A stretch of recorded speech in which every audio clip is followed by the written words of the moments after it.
तो सारे भाई लोग जिनका भी डीवी या मेडिकल अभी होना है मुंबई जोन में, लेवल 5 के लिए, लेवल 3 के लिए, 2 के लिए और ग्रुप डी भी, तो उनके लिए ये डाउट की सीरीज़ मैं निकाल के ला रहा हूँ कि दोस्तों यहाँ पर क्या है, मेडिकल मेरा होने के बाद मैंने वीडियो डाल दिया, डीवी होने के बाद वीडियो डाल दिया, तो उसमें भी काफ़ी सारे डाउट लोगों के बच रहे हैं।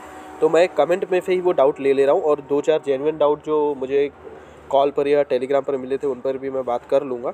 तो एक एक वीडियो का मैं कमेंट यहाँ पर दे देता हूँ। देखिए, डीआरएम ऑफिस में हो रहा है, सबसे नज़दीक रेलवे स्टेशन के बारे में मैं आपको बता देता हूँ कि जहाँ डीआरएम ऑफिस है वो है मुंबई सेंट्रल रेलवे स्टेशन। तो अब मुंबई सेंट्रल रेलवे स्टेशन में जैसे ही उतरेंगे तो आपको वेस्टर्न रेलवे साइड जाना है, ठीक है। यानी कि ऑफिस से जब आप बाहर निकलेंगे, एक तो है कि आप जब मेन लाइन में आएंगे तो आप वैसे गूगल मैप से भी देख सकते हैं कि डीआरएम ऑफिस किस साइड है। तो जैसे डीआरएम ऑफिस है ना, वो सेंट्रल रेलवे स्टेशन के जस्ट बाहर में है। आप जब स्टेशन के बाहर निकलेंगे तो आपको ऑफिस दिख जाएगा। अगर ना दिखे तो आप समझ जाना कि गलत साइड उतरे होंगे, तो आप सही साइड उतर के देख लेना। डीआरएम ऑफिस दिख जाएगा, वहाँ हिंदी में लिखा हुआ है, और डीआरएम ऑफिस के जस्ट साइड में ही आरआरबी का ऑफिस है, तो वहाँ पर आपको पहुँच जाना है। और एक बात मैं बता देता हूँ कि मुंबई में आपको रुकने के लिए जो डीआरएम ऑफिस है वहाँ से क्या होता है, डीआरएम ऑफिस के लिए सीधा जाते हो, राइट से एक रोड जाती है, तो राइट से रोड पर जाओगे आप तो एक टॉकीज आपको वहाँ दिखेगी। टॉकीज वाली रोड पे थोड़ा सा आगे जाना तो वहाँ एक डॉर्मेटरी है जो 340 रुपये में आपको रुकने के लिए व्यवस्था करती है। बहुत अच्छा है, मैं तो वहीं पर रुका था। दूसरा भाई पूछ रहा है कि मेडिकल में हाइड्रोलिसिस, हाथ पैर में बहुत पसीना आता है, इससे नहीं भाई, इससे कोई प्रॉब्लम नहीं है। देखिए अभी क्या होता है, जिनका मेडिकल नहीं हुआ है ना उनको बहुत डर लगता है और कई कई तरीके के ख्याल आते हैं। मैं यही बात आपको बता रहा था कि वहाँ पर जब आप बैठे रहते हैं ना, तो हर टेस्ट के बीच में 2-2 घंटा, 2.5 घंटे बैठे रहना बड़ी आम बात है। तो वहाँ भी बड़े फालतू ख्याल आते हैं। तो आप ना अगर किसी से बात करेंगे ना तो वो भी क्या ही बता पाएगा। आप मुझसे कोई ऐसी चीज़ पूछेंगे जो मैंने फेस ही नहीं करी, तो मैं आपको क्या सजेस्ट कर पाऊँगा। तो वैसा ही बाकी लोगों के साथ है, तो पूछने से उतना कुछ खास फ़ायदा नहीं है वहाँ पर भी। तो वहाँ पर आप एकदम रिलैक्स रहना, चिल रहना, तो क्लियर हो जाएगी बात। और ये पसीना आने वाली कोई प्रॉब्लम नहीं है। दांत भी चेक होते हैं क्या, तो दांत चेक होने के बारे में ऐसा है कि मुंह खोलकर चेक तो करते हैं टॉर्च मारकर, बट वो मुझे नहीं लगता कि वो दांत चेक करते हैं। मुझे लगता है वो कुछ बीमारी या कुछ देखना चाहते होंगे परमानेंट टाइप का। तो वैसा कुछ आपको तो किसी को होता ही नहीं है, कुछ है ही नहीं, तो उससे भी डरने की कोई ज़रूरत नहीं है। पाइल्स भी चेक होता है क्या? हाँ, तो ये मैं आपको बता देता हूँ कि जब हाइड्रोफिल्स चेक होने होते हैं ना, तब वो आपको बोलते हैं पूरे फैट वेट उतार के करने के लिए, तो वहाँ पर वो पाइल्स भी चेक करते हैं, लेकिन वो इतना लाइटली, इतने दूर से चेक करते हैं। खैर दूर से चेक करते हैं इसका मतलब मैं ये नहीं कह रहा हूँ कि वो इग्नोरेंट है, हो सकता है उनकी आंखों से उनको समझ में आ जाता होगा, देखते होंगे, लेकिन मुझे लगता है अगर आपको एक्टिवली पाइल्स के परेशान नहीं है तो कोई प्रॉब्लम नहीं होनी चाहिए। मुझे वैसे भी नहीं लगता कि कोई प्रॉब्लम होनी चाहिए, पर हाँ चेक तो होता है। और मेन चीज़ ये चेक होती है कि बॉडी पर आपने किसी प्रकार का ऑपरेशन तो नहीं कराया हुआ है। अगर कराया हुआ होगा भी तो उससे कोई इशू नहीं है, बस वो ये चेक कर लेंगे कि या आपको 1-2 दिन मेडिकल बढ़ सकता है मेरे हिसाब से, कि उसी का क्लियरेंस आपसे लेंगे कि उसकी वजह से आपको कोई प्रॉब्लम तो नहीं है, वो डॉक्टर ही डिसाइड कर लेंगे। पहली चीज़ भाई, डरने की तो कोई बात ही नहीं है। एक्सरे किसका होता है, लेवल 3 कब तक आएगा? देखो लेवल 3 कब तक आएगा उसके बारे में तो मैं कह नहीं सकता, लेकिन गैसिंग से आपको मैं बता सकता हूँ कि 28 तारीख ब्लॉक डेट है, 28 फरवरी ब्लॉक डेट है लेवल 5 वालों की, तो लेवल 3 का उसके बाद ही आएगा। भाई एक्सरे किसका होता है, तो एक्सरे होता है आपके चेस्ट का। हमारा तो बैक साइड से हुआ था, हमें दीवार तरफ मुँह करके खड़े होने कहा गया था और पीछे से एक्सरे हो गया था। और एक्सरे होने के बाद आपको ऐसे एक्सरे की फ़ोटो नहीं मिलती है, बल्कि जो आपका फॉर्म वहाँ पर होता है उसी पर वो जो भी उनको रिमार्क लिखने होते हैं वो लिख देते हैं। आपका इंस्टाग्राम आईडी, मैं इंस्टाग्राम यूज़ नहीं करता। सर भाई, एक तो सर कोई ना बोले, भाई भाई बोल सकते हैं। सर मेरा नंबर राइट आई का ये है, लेफ़्ट आई का ये है, और मुझे आई की कोई प्रॉब्लम नहीं है, तो मुझे B1, हाँ भाई B1 मिलेगा, बिल्कुल मिलेगा। अगर आपका 4 तक की पावर है, दोनों आँखों में 4-4 की भी पावर है, और आपका विजन 6/9, 6/12 4 के पावर के साथ आ जाता है, तो आपको B1 मिल जाएगा। कलर ब्लाइंडनेस है तो B2 मिलेगा। यानी कि इससे ये क्लियर हो गया कि B2 में कलर ब्लाइंडनेस का अलाउ है, यानी कलर ब्लाइंडनेस का टेस्ट वहाँ पर हो रहा है। अगर आप ब्लाइंड हुए तो आपको B2 मिलेगा, नहीं तो B1 मिलेगा। मुंबई में लॉज के पास में कोई है क्या, तो मैंने बता दिया कि डॉर्मेट्री है। ECG भी होता है क्या? हमारा बेसिकली ECG नहीं हुआ है, तो मैं इस बारे में कुछ कह नहीं सकता, लेकिन सुनने में तो आया कि कहीं भी होता है। लेकिन हाँ, हमारा जिस मशीन से BP चेक किया गया था उसमें हार्ट रेट भी आ जा रहा था। हाइड्रोफिल टेस्ट में कितना टाइम लगता है? अब ऐसे सवाल पूछने का मुझे खैर उतना ख़ास रीज़न तो पता नहीं, तो इसके बारे में मैं क्या ही बोलूँ कितना टाइम लगता है। यूरिन खाली पेट होता है क्या, यूरिन क्या टेस्ट किया जाता है?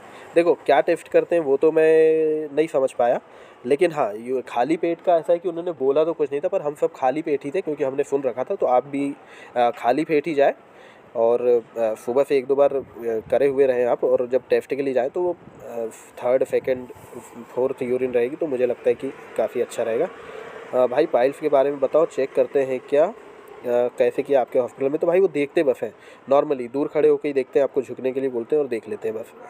आई टेस्ट के टाइम सिंगल आई, हाँ ये टेस्ट बिल्कुल ऐसे ही होता है। आई टेस्ट जो होता है भाई वो सिंगल आई का ही चेक किया जाता है, दोनों आई का एक साथ विजन चेक नहीं करते।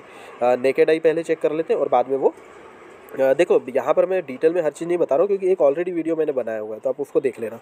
आई टेस्ट में सिंगल आई, हाँ बिल्कुल सिंगल आई चेक करते हैं। और इसमें मैं आपको बता रहा हूँ कि आप चश्मे का नंबर लेकर के ही जाएं, अगर नहीं जाएंगे तो आपको भेजेंगे तुरंत कि वहाँ जाके बना के लाओ, तो उतनी परेशान क्यों होना है आपको? तो चश्मे का नंबर लेकर के जाना है आपको, चश्मा पहनते हैं तो। और चश्मा पहन के जाते हैं तो आपका बोर्ड भी बिठेगा, तो एक दिन एक्स्ट्रा रुकने का माइंडसेट अभी से बना लो। आपके चश्मे का पावर कितना है दोस्त, ये जान के आप क्या करोगे इससे मुझे नहीं पता, लेकिन मेरा चश्मे का पावर -4 था दोनों आँखों का। लेकिन मेरा विजन -4 के पास 6/6 आता था, तो मेरा वहाँ पर भी 6/6 ही आया। डिग्री सर्टिफिकेट नहीं है तो आप प्रोविजनल लेके जाइए, कोई दिक्कत नहीं होगी। और ये मेडिकल वाला वीडियो था, इसमें मैंने B2 एंड अबव बोल दिया था, वो B2 एंड बिलो था। अब चलिए मैं आपको अब जो मेरा DV वो वाला जो वीडियो है, सॉरी डॉक्यूमेंट वेरिफिकेशन, उसमें कोई जेन्युइन डाउट है तो वो मैं बता देता हूँ आपको। हाँ भाई, तो अब ये DV वाले प्रोसेस में जो डाउट है मैं वो बता देता हूँ कि भाई मेडिकल के बारे में बताओ, आप वीडियो देख लीजिए भाई। स्लीपर क्लास और सेकंड सीटिंग में ट्रेवल फ्री दिया जाता है। देखिए ये एक्चुअली मैंने पूछा तो नहीं उन्हें, लेकिन वो जो स्लिप जिस पर बना रहे थे 24 रुपये की, वो स्लिप थी जिस पर कि TTE आपका फ़ाइन बनाता है विदाउट टिकट वाला, तो लेकिन उस पर मेडिकल फ़ी लिखा हुआ था। तो ये बात आप एक बार वहाँ पर DV जब होता रहे तब पूछ लेंगे तो ज़्यादा बेटर रहेगा। सर मेरे पास पुराना इनकम सर्टिफिकेट है लेकिन वो मराठी में है। इस बात से कोई मतलब नहीं कि आपका इनकम सर्टिफिकेट किस लैंग्वेज में है, लेकिन बेसिक बात यह है कि जब फॉर्म भरते समय फॉर्म एप्लीकेशन में EB फ़ी का 250 रुपये ऑफ लेने के लिए क्या किया था हमने कि वहाँ पर एक डॉक्यूमेंट, जो भी डॉक्यूमेंट के रेफरेंस में हमने 250 रुपये ऑफ लिया था उसका नंबर वहाँ पर मेंशन किया हुआ था, तो वो सिर्फ उस नंबर को आपके डॉक्यूमेंट पर मिलाएंगे और वो डॉक्यूमेंट में 50,000 से कम इनकम होनी चाहिए बस। इन केस किसी के पास EBC का कोई प्रूफ नहीं है तो भी कोई इशू नहीं है। नीचे फ्लोर पे जो वेरिफिकेशन करते होते हैं वो बोलते हैं ऊपर जाके सर से बात करो। जब आप ऊपर जाते हो तो सर आपको एक फॉर्म देते हैं, वो भरते हो और आप स्टेशन में जा करके एक चालान पटा करके आ जाते हो और आपका वो 250 रुपये वाला लफड़ा भी ख़त्म हो जाता है। तो ऐसे कोई बड़ी बात नहीं है। EB सर्टिफिकेट ना हो तो कोई प्रॉब्लम आ रही है क्या? हाँ भाई थोड़ी प्रॉब्लम तो आ रही है। EWS सर्टिफिकेट नहीं है तो आपको EWS मानेंगे नहीं, तो वो आपसे एक एफिडेविट जैसा ही लिखवा करके ले रहे हैं, मतलब तुरंत लिखना पड़ता है आपको कि I am unable to produce EWS certificate right now.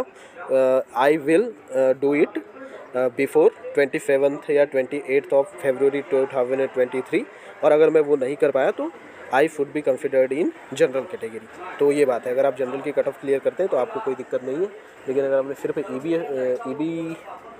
EWS की कट ऑफ क्लियर करी तो आपको थोड़ी चिंता की बात होनी चाहिए। भाई मेडिकल भी बताओ, तो ये तो मैंने बता दिया है। मेडिकल के लिए हॉस्पिटल मुंबई में ही दे रहा है ना? मेडिकल के लिए हॉस्पिटल जो है बहुत सारे मिल रहे हैं। पहला तो मुंबई में 2 हॉस्पिटल मिले मेरे सामने किसी को, कल्याण और जगजीवन राम। उसके बाद वो भी मिला है, राजकोट मिला है, अहमदाबाद मिला है, पुणे मिला है, और बस। और मैंने सुन रखा था कि दाहोद और वडोदरा भी मिल रहा है, मेरे सामने किसी को नहीं मिला। भाई कास्ट पे नेम का स्पेलिंग नितिन और अदर डॉक्यूमेंट पे नितिन है तो प्रॉब्लम होगी क्या? हाँ भाई इसका एफिडेविट बनवा लो, इसका एफिडेविट बिल्कुल बनवा ही लो, तुरंत बनवा लो और ये चीज़ को साफ साफ मेंशन उसमें कर देना। दूसरा है nice and helpful video, thank you भाई। भाई मेरा बिहार से, हाँ ये वाला डाउट जेन्युइन है काफ़ी। तो ये डाउट तो मेरा देखा हुआ है कि देखिए क्या हो रहा है, बिहार में ये हो रहा है और मुंबई में भी ये हो रहा है कि, या मुंबई यानी कि महाराष्ट्र और बिहार में क्या होता है कि एक मार्कशीट, बिहार में यह है कि 3 साल की एक ही मार्कशीट मिल रही है और सेकंड ईयर की मार्कशीट नहीं है, लेकिन थर्ड ईयर की मार्कशीट में सेकंड ईयर का मार्क है, तो काम चल जाएगा क्या? एफिडेविट बस आपको देना पड़ेगा भाई। लेकिन महाराष्ट्र वाले का केस में बता देता हूँ। महाराष्ट्र वाले में क्या होता है कि मदर का नेम जो है, जो उनकी डिग्री होती है ना, डिग्री या मार्कशीट जो होती है ग्रेजुएशन की आई गेस, तो उसमें सिर्फ मदर का फर्स्ट नेम होता है, जबकि दूसरे कोई डॉक्यूमेंट, आपके जितने सारे डॉक्यूमेंट होंगे उसमें मदर का फुल नेम होगा, तो उससे कोई इशू नहीं होगा। उनको पता है कि महाराष्ट्र में ऐसा होता है, और अगर कुछ भी दिक्कत आई तो आपके पास एफिडेविट बनाने का चांस हमेशा रहता है, तो उसको लेके बहुत चिंता करने की ज़रूरत नहीं है। देखिए, प्रॉब्लम तो कुछ भी आए, सॉल्यूशन सब चीज़ का है, तो आप बिल्कुल निश्चिंत रहें, लेकिन हाँ, प्रिपेयर रहना is always good. Please provide medical also. Girls का मेडिकल सेम जगह होता है या किसी को बॉयज़ की तरह ही भेज रहे हैं? देखिए, ये मेडिकल पे वीडियो तो मैंने बना दिया है, और गर्ल्स का मेडिकल सेम जगह पर होता है। हाँ, बिल्कुल सेम जगह पर होता है, क्योंकि हम जिस हॉस्पिटल में गए थे, एक दिन पहले किसी गर्ल्स का वहाँ पर मेडिकल हुआ था, तो वो भी अगले दिन आई हुई थी। एफिडेविट का मैटर क्या रहता है, ये भाई नोटरी को पता रहता है। एनओसी भी ले रहे हैं क्या? एनओसी के बारे में भाई, मेरे जो साथ में लड़के लोग थे उनको एनओसी मिल नहीं पाई थी, लेकिन एनओसी को जब अप्लाई करते हैं तो शायद कुछ रिसीविंग जैसा कुछ मिलता है, तो वो आपको लेकर के जाना है, बाकी कोई दिक्कत नहीं आनी चाहिए। पैनल कब तक आ सकता है? और फिर वो सीधे रेजिग्नेशन लेकर के आप यहाँ पे ज्वाइन करना, नाम आ जाएगा। तो पैनल कब तक आ सकता है भाई, कह तो कुछ नहीं सकते, लेकिन 15 फरवरी की उम्मीद है। और ये मैंने कमेंट वहाँ पर मेंशन कर दिया था कि होटल के पास अगर कोई रुकना चाहता है तो देखो भाई, ये सारे डाउट थे आप लोगों के। और हाँ, और मैंने एक पोस्ट डाला था जिसमें भी कुछ जेन्युइन डाउट आए थे, तो मैं वो भी एक बार देख लेता हूँ। हाँ भाई, तो ये जो मैंने पोस्ट डाला था उस पर 2 डाउट आए थे कि सर मेरा एक आँख से सब क्लियर दिखता है बट दूसरी आँख से बिल्कुल दिखाई नहीं देता, तो क्या C2 मेडिकल में पास कर जाएंगे?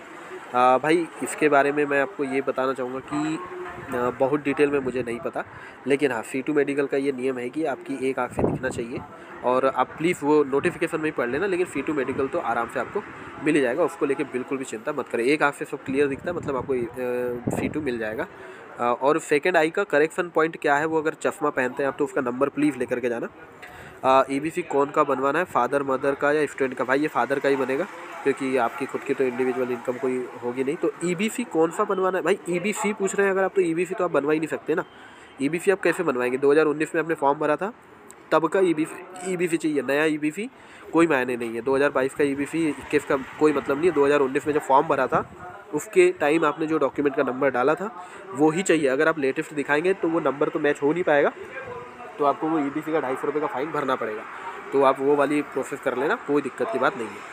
तो दोस्तों, ये सब डाउट थे जो मुझे लग रहा था कि जेन्युइन थे और मुझे इसके बारे में बात करनी चाहिए थी। और भी कोई डाउट है तो आप कमेंट कर सकते हैं, मैं इसी तरीके से आपका वीडियो बना दूंगा। और भाई देखिए, मैं डॉक्टर भी नहीं हूँ और DV मैं खुद लेता भी नहीं हूँ, तो ये सब सारी चीज़ें जो मैंने आपको बताई है अनुभव और अपना थोड़ा सा वहाँ का वातावरण देख करके जो ऑब्ज़र्व किया वही बताया है। तो जो भी होगा कमेंट करना।